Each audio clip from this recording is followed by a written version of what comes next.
This is a blank thing. Well, this isn't blank. That's wool. There. I actually half tricked you again. This is the inside of my brain whenever I finish a video and I want to make a new one. But suddenly, there was a thing. Why not make the next video about how I struggled to find ideas and how I overcame it? But that created a paradox. I just had an idea. What was I doing when that idea came up? And how can it help you with your own ideas? Let's do a cool get into character montage.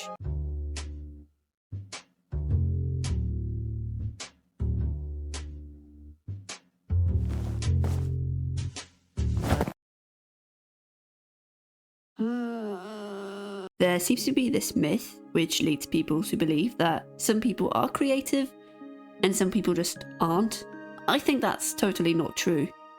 Everyone can be creative and have great ideas, but how do you come up with ideas though? This video isn't about how I come up with my ideas because my process is very unstructured and, to be honest, pretty uninteresting. I just stare at a wall and something comes to me, which is kinda how finding ideas looks like on a physical level. Rather, see this as a little guide for when you're stuck.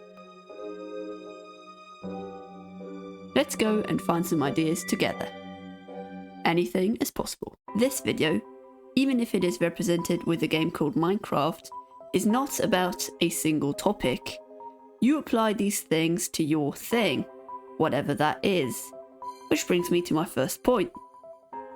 Dumb ideas do not exist.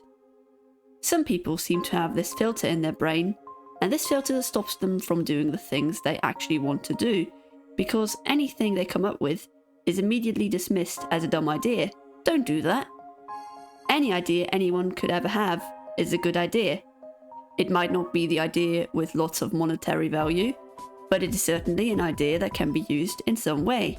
You can do anything you want. Starting. So you want to go from nothing to something.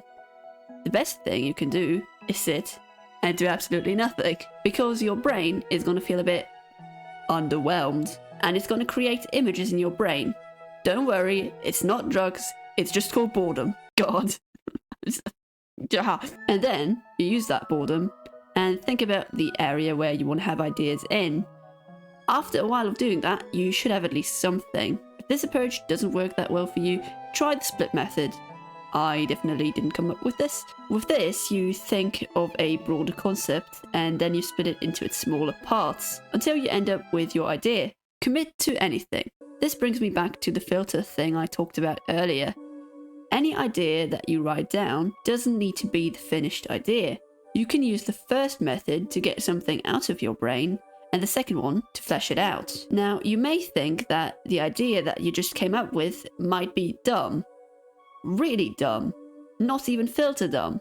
Just dumb. Please try to stick with it to a reasonable degree. Your idea could be changed to be still a really dumb idea, but you could make it more interesting or fun. And I think those are the best ideas, actually. Take inspiration. If you need some help, then there's no shame in looking at what other people have made and taking inspiration from them in some way.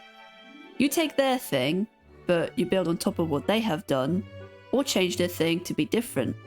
You can also do the opposite of that, where you take an idea from someone, add it to your basket, and then at checkout you invert it.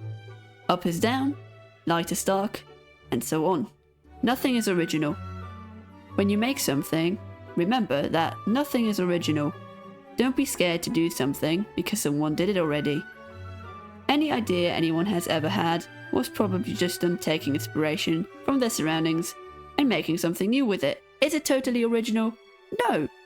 But that's not the point. The point is to have fun. So go, get your 8 hours of sleep, or more if you need more, drink enough water, and have fun creating.